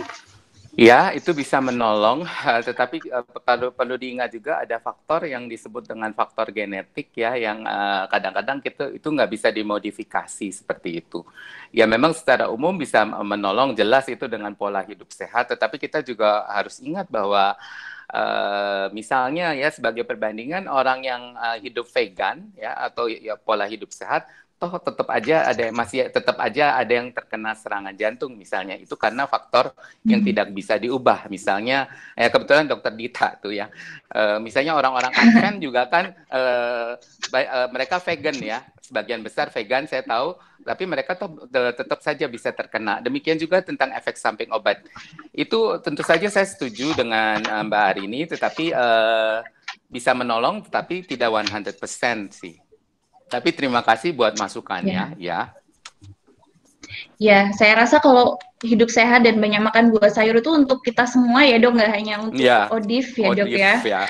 Dan untuk mencegah penyakit-penyakit yang lainnya juga. Kalau ini saya pertanyaan dari saya Dok, saya tertarik juga untuk yang masalah confidentiality tadi. Jadi untuk status HIV pasien ini yang boleh mengetahui hanya pasien dan tim medis yang menanganinya ya Dok ya. Betul. Kemudian untuk yang saya tanyakan untuk sistem tracing, apakah ada sistem pelacakan misalkan pada yang populasi LSL seperti itu, apakah kita juga mewajibkan pasangannya untuk periksa seperti itu Dok, atau kalau misalkan ada penolakan bagaimana, kan nanti resiko untuk menyebarkan ke yang lain-lain juga Dok. Betul, artinya kalau biasanya kita mengajak ya untuk pasangannya untuk tes, biasanya itu namanya notifikasi pasangan. Biasanya kita meminta dulu untuk yang bersangkutan untuk terbuka kepada pasangan. Tetapi kalau misalnya mereka merasa kesulitan, berarti konselornya atau dokternya akan membantu untuk memediasi. Biasanya seperti itu. Ya baik Dok, kalau misalkan menolak untuk diperiksa berarti kita juga tidak bisa memaksakan ya Dok ya? Betul, tetapi memang kecuali kalau dia statusnya suami istri itu ada Permenkesnya sih seperti itu ya. Sebetulnya ada artinya petugas bisa saja sih memberitahu seperti itu ketika sudah diperingatkan tetapi masih belum mau ya. Iya. Baik Dok, ini terima kasih atas kerja keras Dr. Gigi Maruli dan Dr. Ronald selalu mengedukasi tentang HIV. Ada lagi nih Dok, masih terkait dengan confidentiality itu tadi ya Dok. Nah ini bagaimana kalau misalkan yang melanggar itu tenaga medis sendiri, apakah ada seharusnya apakah ada jalur hukum atau sanksi? Karena ini memang saya mengakui juga ya Dok, banyak terjadi ya Dok di kalangan tenaga medis. Ya. Sebetulnya memang kita ada yang namanya undang-undang rahasia jabatan seperti itu. Ya. Tuh, jadi sebetulnya ada sanksi ya Dok ya kalau mau dilaporkan seperti itu ya Dok. Betul. Iya iya. Jadi ini pesan untuk kita semua ya yang tenaga medis benar-benar harus hati-hati, nggak boleh dikurangi gibah-gibahnya itu tadi ya Dok ya. Iya. Ya.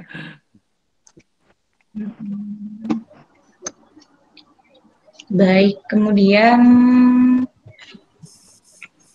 ya saya rasa mungkin kalau ada pertanyaan yang lain masih bisa ya kita masih ada waktu sekitar 5 menit sambil menunggu mungkin dari Dr. Maruli, dari Dr. Ronald dulu ada closing statement mungkin Dok sebelum nanti kita tutup untuk diskusi pada hari ini.